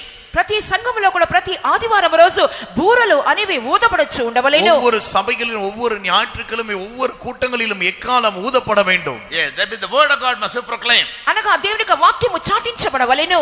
அப்படி என்று சொன்னால் தேவனுடைய வசனம் பிரசங்கிக்கப்பட The வேண்டும். word must be like a blasting, not simply blowing. దేవుని యొక్క వాక్యము అనేది ఏదో ఊదట మాత్రమే కాకుండా బాగా గట్టిగా మ్రోగవలెను. தேவனுடைய வசனம் ஏதோ ஊதப்படுவது அல்ல, அது நெடுந்தொனியாய் தொனிக்க வேண்டும். எக்காலம் ஊதுறது ஒரு அனுபவம், எக்காலம் முழங்குறது வேற அதிகாரம், வேற அனுபவம். బూరను ఊదేది ఒక అనుభవము, బూరను మ్రోగించేది మరొక అనుభవము. எக்காலம் ஊதுவது ஒரு அனுபவம், எக்காலத்தை முழங்குவது இன்னொரு அனுபவம். So God wants us to not simply blow, but he wants to blast. అందువల్ల ఊరికే అది ఊదపడటం కాదు గాని బూర అనేది మ్రోగించబడవలననే దేవుడు కోరుచున్నాడు. ஆனபடியால் தேவன் ஏதோ எக்காலத்தை ஊதுவதை அல்ல, எக்காலம் தொனிக்க அதாவது முழங்க வேண்டும் என்று எதிர்பார்க்கிறார். God gives a warning, fast and pray. దేవుడు షెచ్చరికగా చెప్పుచున్నారు, ఉపవాసం ఉండి ప్రార్థించుడి. Sanctify your life. మీ జీవితాన్ని పరిశుద్ధపరచుకొనుడి. உபவாசித்து தேவனிடத்தில் உங்களை பரிசுத்தப்படுத்திக் கொள்ளுங்கள் என்று தேவன் எச்சரிக்கிறார். Shed tears and weep in the presence of God. కన్నీరు విడిచి దేవుని యొక్క సన్నిధానములో మీరు మారు మనసు கண்ணீர் விட்டு పశ్చాత్తాపపడుడి. தேவனுடைய சமூகத்தில் அழ வேண்டும் என்று எதிர்பார்க்கிறார். Amend your ways. మీ యొక్క మార్గములను మార్చుకొనుడి. உங்களுடைய வழிகளை செவ்வைப்படுத்துங்கள். This is a warning of the trumpet given to the church. It must be given. ఇది సంఘమునకు బూర ద్వారా ఇవ్వబడినటువంటి హెచ్చరిక అయ్యున్నది, అది తప్పకుండా ఇవ్వబడవలెను. சபைக்கு எக்காலத்தின் மூலமாய் கொடுக்கப்பட வேண்டியதான எச்சரிக்கை இவைகளாக இருக்கிறது. For many reasons trumpet was blown.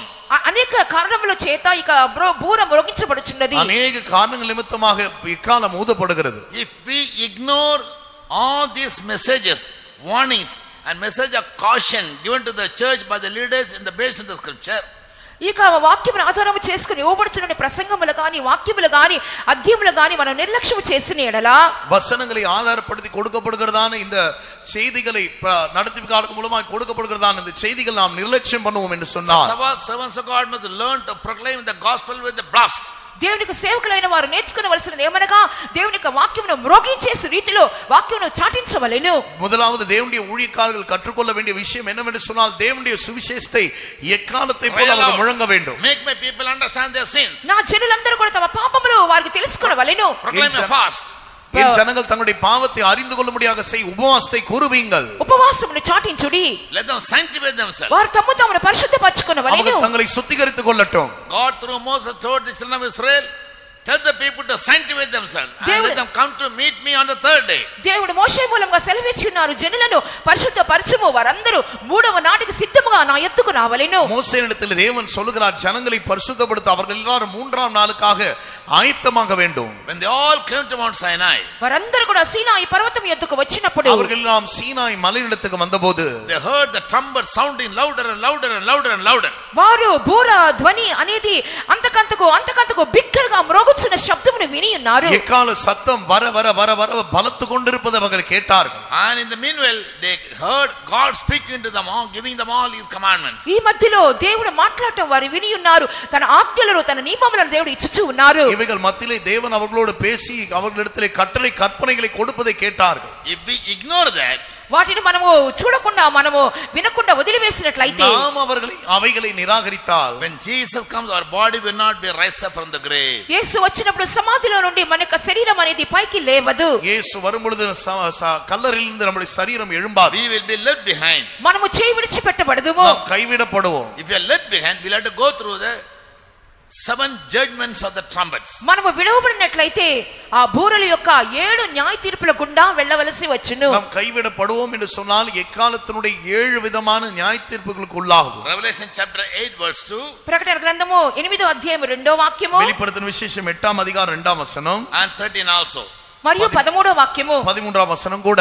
God willing, after the convention I'll be giving you a teaching about the 7 judgments of the trumpets, 7 judgments of the vials, and 7 judgments of the seals.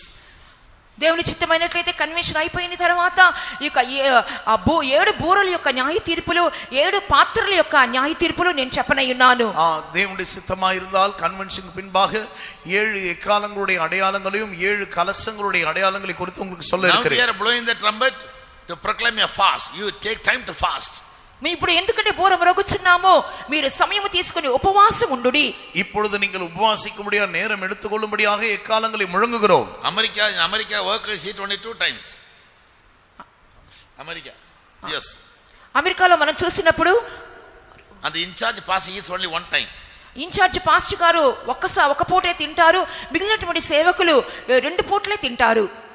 அமெரிக்காவில் இருக்கிறதான ஊழியர்களே incharge pastor ஒரு முறையே சாப்பிடுவார், மற்ற ஊழியர்கள் 2 முறையே சாப்பிடுவார்கள். Yes, in Nagaland only 2 times they eat. నాగాలాండ్లో చూసినప్పుడు 2 సార్లు మాత్రమే తింటారు. నాగాలాండ్లో 2 ముறை மட்டுமே సాப்பிடுவார்கள். In south there 7 times if they pass they eat. ఇక దక్షిణ వైపు చూసినప్పుడు 7 పూట్ల తినమన్నా కూడా 7 సార్లు. No time for our eat, any time we eat. మనకి ఏ సమయమో వేళాపాళం ఏమీ లేదు, ఎప్పుడు సమయం దొరికితే అప్పుడు తింటూ ఉంటాం. சாப்பிடுவதற்கு நமக்கு தனியாக நேரம் இல்லை, எப்பொழுதும் சாப்பிடுவோம். இதான் கன்வென்ஷன் ஃபீச்சர். కన్వెన్షన్ కోసం ముందుగానే లిస్ట్ తయారు చేసుకొని పెట్టుకుంటున్నారు. If that is our mentality, wait for the 7 trumpets to blow.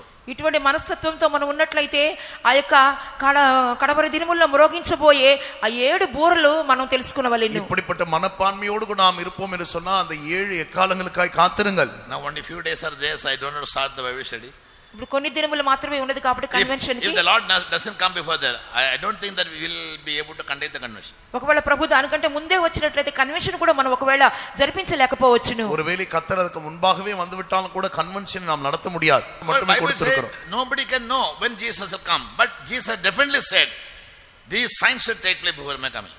అయితే బైబిల్ ప్రకారంగా మనం చూసినప్పుడు యేసు ఎప్పుడు వస్తారో మనకు తెలియదు, కానీ ఆయన రాకముందు ఇటువంటి సూచనలు సంభవించును అని చెప్పి ఆయనే మనకు సెలవిచ్చారు. Secondly, the Jews are waiting for the festival of trumpets. ఇప్పుడు రెండవదిగా యూదులైన వారు ఆ యొక్క బూరల పండుగ కొరకు ఎదురు చూచుచున్నారు. இரண்டாவதாக இப்போது யூதர்கள் எக்கால பண்டிகை காத்து கொண்டிருக்கிறார். Trumpets were blown only for people to make a new covenant with God. దేవునితో ఒక నూతన నిబంధన చేయు నిమిత్తమే బూరలు అనేవి ఊదబడుచున్నవి. தேவனோடு கூட ஒரு புதிய உடன்படிக்கை செய்யும்படியாகவே எக்காலங்கள் ஊதப்படுகிறது. Exodus 19:4-6 and chapter 20 also. నిర్గమాకాండము 19వ అధ్యాయము 4వ వాక్యం నుండి 6వ వాక్యం వరకు మరియు 20వ అధ్యాయము కూడా. யாத்திராகமம் 19ஆம் அதிகாரம் 4ஆம் வசனத்தில் 6ஆம் வசனம் வரைக்கும் 20ஆம் வசனமும் கூட. Yes, they will make a new covenant with God during the feast of trumpets. 20వ వాక్యంలో కూడా మనం చూసినప్పుడు పండుగ బూర ధ్వనుల పండుగప్పుడు వారు నూతన నిబంధన చేయుదురు.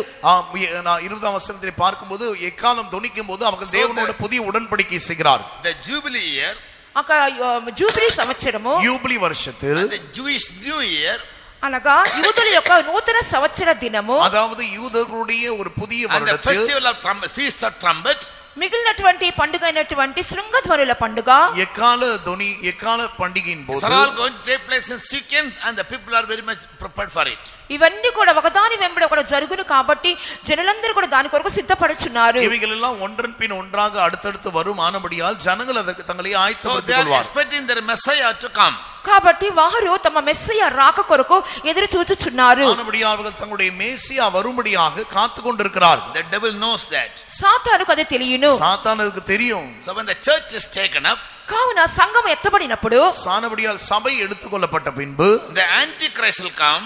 అంత్యక్రీస్తు వచ్చును, అంత్యక్రీస్తు வருவான், and he will enter into a covenant with Israel. అతడు ఇశ్రాయేలుతో ఒక నిబంధనలోనికి వెళ్ళును. அவன் வந்து இஸ்ரவேலரோடு கூட ஒரு உடன்படிக்கை செய்வான். That is a false covenant, he is a false Messiah, but they'll believe him as a true Messiah. అతడు ఒక అబద్ధపు మెస్సయ్య కాబట్టి వాళ్ళైతే Daniel 9:27. దానియేలు 9:27 మనం చూస్తున్నాము, అబద్ధపు నిబంధనలోనికి వాళ్ళు వెళ్ళుదురు. దానియేలు 9:27 அவன் ஒரு கள்ள மேசியா என்பதை அவர்கள் அறியாதபடியினால் அவனோடு கூட உடன்படிக்கை செய்வார்கள். He will make a covenant with the people of Israel for 7 days or 7 years. 7 దినములు లేక 7 సంవత్సరములకు ఇశ్రాయేలుతో అతడు నిబంధన చేయును. 7 நாட்களுக்கு அதாவது 7 வருடங்களுக்கு அவன் இஸ்ரவேலரோடு கூட உடன்படிக்கை செய்வான். I am the Messiah. అతను ఏం చెప్పనగా నేనే మెస్సీను అని చెప్పును. அவன் அவர்களிடத்திலே நானே மேசியா என்று சொல்லுவான். I will liberate you from all your enemies. మీ యొక్క శత్రువుల చేతిలోని మీకు విడుదల నేను ఇచ్చేదను. உங்களுடைய சத்துருக்கள் எல்லார் கையிலிருந்து நான் உங்களை விடுதலையாக்குவேன் என்பான். I will help you build your temple. మీ యొక్క దేవాలయం కట్టుటకు నేను సహాయపడదును. உங்களுடைய ஆலயம் கட்டப்படுவதற்கு நான் உதவுவேன் என்று சொல்லுவான். And expecting their Messiah to come and help them build the temple.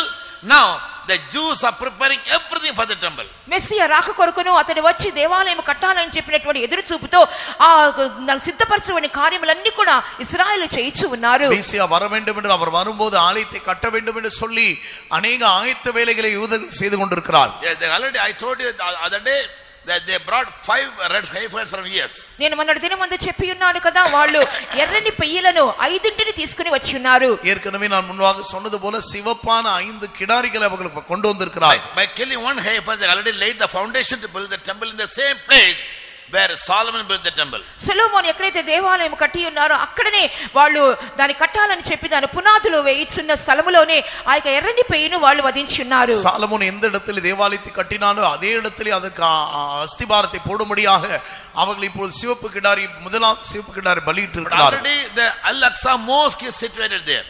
ముందుగానే ఎలక్సా అనే మసీదు అక్కడ ఉండి ఉన్నది. அதுக்கு முன்பாக அல்-அக்ஸா என்ற already there is a mosque there, mosque of the Muslims. అక్కడ ముందుగానే ఒక మసీదు కనబడుచున్నది. ஏற்கனவே அங்கே அல்-அக்ஸா என்ற ஒரு மசூதி இருக்கிறது. Yes, so when already there is a mosque there, they cannot build the temple.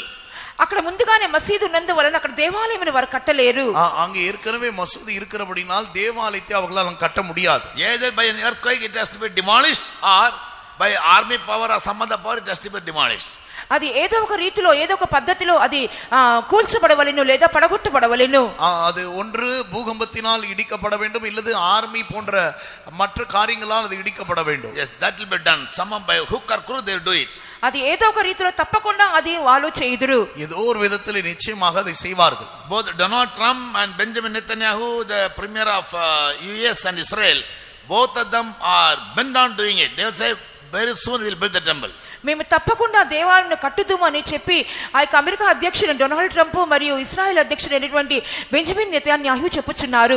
தவறாமல் நாங்கள் தேவாலயத்தை கட்டுவோம் என்று சொல்லி அமெரிக்க அதிபராகிய டொனால்ட் ட்ரம்ப் அவர்களும் இஸ்ரவேலின் அதிபராகிய நெட்டானியல், but they can build the temple only with the support of the Antichrist.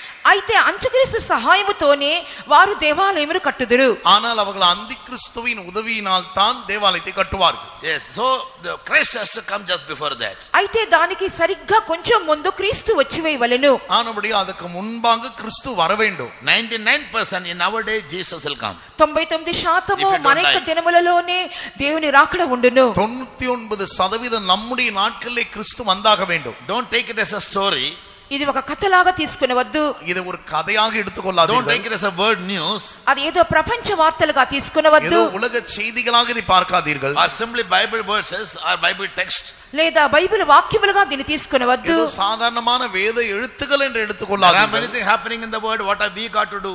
Don't think like that. లోకంలో ఏదో సంభవించుచున్నది దానికి మాకు సంబంధం ఏంటని చెప్పి అలాగురు కూడా ఎంచవద్దు. உலகத்தில் ஏதோ சம்பவித்துக் கொண்டு அதுக்கு நாங்க என்ன பண்ண வேண்டும் என்று By the நினைக்காதீர்கள். grace of God, I am always very scared. లోక- Every moment I keep praying in my spirit, Lord, don't leave me when you come. Don't leave me when you come. దేవా నీ వచ్చినప్పుడు నేను ఎంత మాత్రం విడవద్దని చెప్పి నేను ఎంతో భయముతో నేను ప్రార్థించుకున్నప్పుడల్లా ఇలాగనే ప్రార్థన நான் చేసుకుంటూ எல்லா ఉంటాను. சமயங்களில் என்னுடைய ஆவியிலே ஜெபித்துக் கொண்டே இருக்கிற கர்த்தாவே, நீ Because I know வரும்பொழுது all these truths. என்னை கைவிட்டு விடாதே. ఎందుకంటే ఈ సత్యములన్నీ కూడా నేను తెలుసుకున్నందువలన இந்த సత్యங்கள் எல்லாவற்றையும் நான் அறிந்திருக்கிறபடினால் Every morning, evening, night, I study about it. ప్రతి ఉదయము ప్రతి రాత్రి కూడా దీని గురించి నేను అధ్యయనం చేయించునే ఉందును. எல்லா காலை மாலை வேளைகளில் நான் இதை குறித்து படித்துக் கொண்டிருக்கிறேன். And therefore, the great burden I am sharing all these things and proclaiming the truth to you.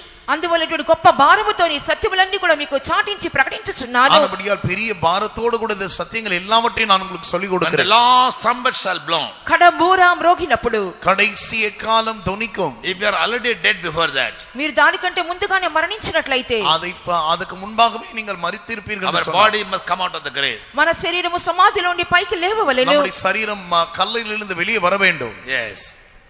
If you are still alive, మనం ఇంకా సజీవులుగా ఉన్నట్లయితే, நீங்கள் இன்னும் உயிரோடு இருப்பீர்கள். the last trumpet shall be sounded. కడబూర మ్రోగించబడినప్పుడు, கடைசி எக்காலம் தொனிக்கும் போது, our body must be transformed. మన శరీరములో రూపాంతరము చెందవలెను. நம்முடைய சரீரம் மறுரூபமாக்கப்படும். That is our ultimate destiny, ultimate goal.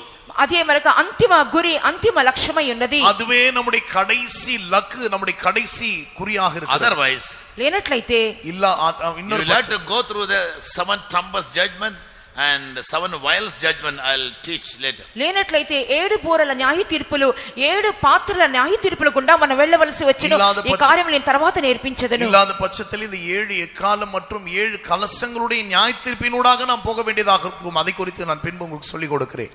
Yes, it will be very, very terrible. No, don't even, we can't even simply imagine about it. అవన్నీ కూడా చాలా భయంకరముగా ఘోరముగా ఉండెను. కనీసం వాటి గురించి మనం ఊహించలేము. அவைகள் எல்லாம் பயங்கரமாக இருக்கும். நாம் அதை யோசித்து கூட பார்க்க முடியாது. 2 days back I had a very terrible experience. I told you now. నిన్నటి 2 దినముల క్రితము నీకు భయంకరమైన అనుభవం గుండా వెళ్ళి ఉన్నాను. నేను మీతో చెప్పి ఉన్నాను కదా. 2 நாட்களுக்கு முன்பாக ஒரு பயங்கரமான அனுபவங்களுக்கு கூடாக நான் போனேன். அதை நான் உங்களுக்கு இப்போ சொன்னேன் அல்லவா. Human being assaulting one another. మనుషులందరూ కూడా ఒకరితో ఒకరు పరిగెడుచు వారు కీడు చేసుకునే ప్రయత్నించుచున్నారు. மனுஷர்கள் ஒருவரை ஒருவர் துணிகரித்துக் கொண்டு அவர்களை தீங்கு செய்து I had கொண்டிருக்கிறார். a small bag in my hand. One man grabbed it. నా చేతిలో ఒక చిన్న సంచి ఉన్నది. అది కూడా వారు లాగి వేసుకొని ఉన్నారు. கையில ஒரு சின்ன பை இருந்தது. அதையும் கூட பிடுங்கி விட்டார். I started screaming. Arey, what will I do? My money is there. What will I eat? నా డబ్బు దాంట్లోనే ఉన్నది. నేనేం తినగలనని చెప్పి నేను ఆ విధంగా కేకలు వేయిచు ఉన్నాను. என் பணம் அதுல இருக்குது. நான் என்ன பண்ணுவேன்? நான் எப்படி சாப்பிடுவேன் என்று கத்துக்கிறேன். These people are all wandering around. Whom to assault? Whom to kill?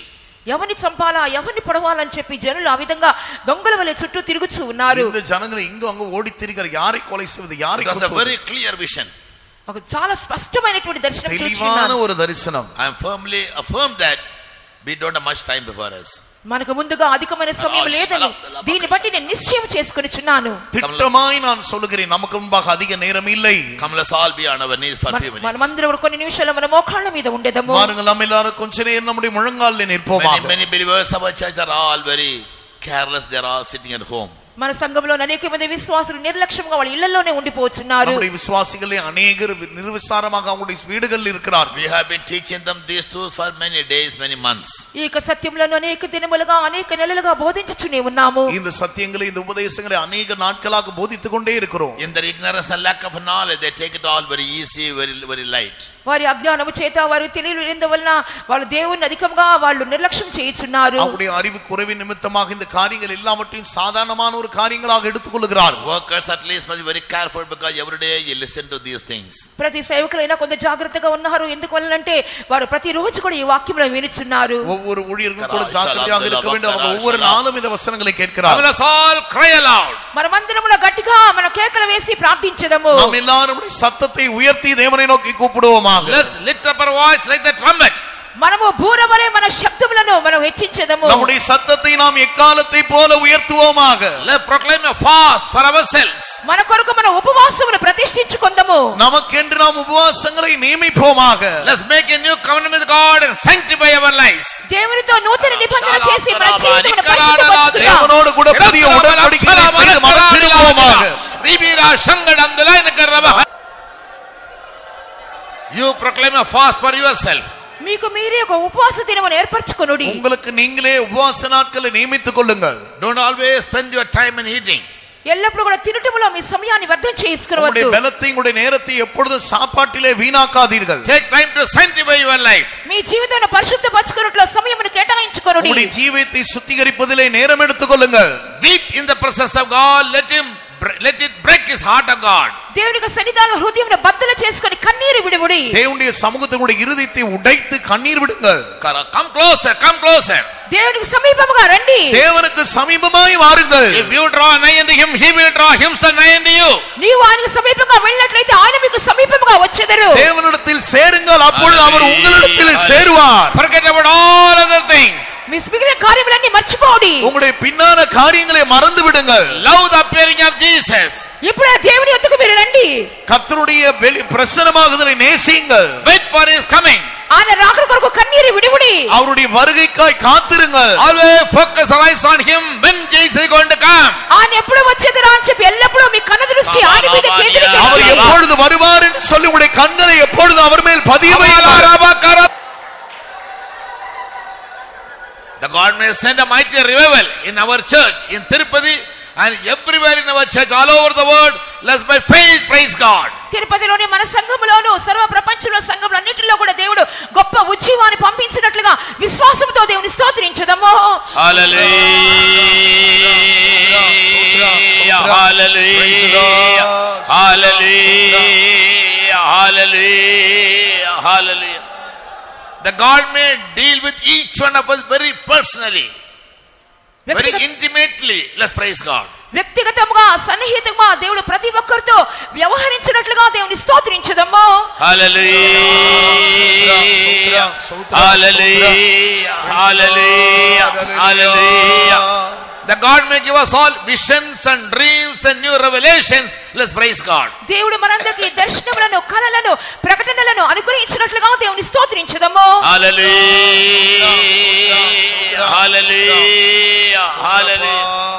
That he may deliver us from all types of slothfulness and laziness and carelessness and help us all to be very, very diligent in preparing our life for his coming. Let's praise God. నిర్లక్ష్యమైన నిర్విచారమైన అశ్రద్ధగల జీవితమును మన జీవితంలో కొట్టివేసి ప్రభు రాకడ గురించి మన సిద్ధపట్టుకు ప్రభు సహాయం చేయనట్లుగా దేవుని స్తోత్రించుదాము. హల్లెలూయా. కరబలాడినారా సరబకర మానాశల రామానందలై శరకడి కరతుల బలాశరాదిల బంగరాలబానియా. Thank you God. Father, thank you for every spoken word. Let it break every hardened heart and enlighten every darkened mind. And let the people give heed and be cautious to keep their lives ready to meet you. The word even warns us, God, every moment. Any moment in the world, anything can happen, O Savior. And you can appear at any moment, O God. We need to be ready, O Savior. Help us, O God. Never leave anybody aside, O Savior. In Jesus' name we pray. Amen. May the grace of Lord Jesus Christ, the love of the Father, and the sweet fellowship of the Holy Spirit rest and abide with us all now and until Jesus comes in glory. Amen. Hallelujah.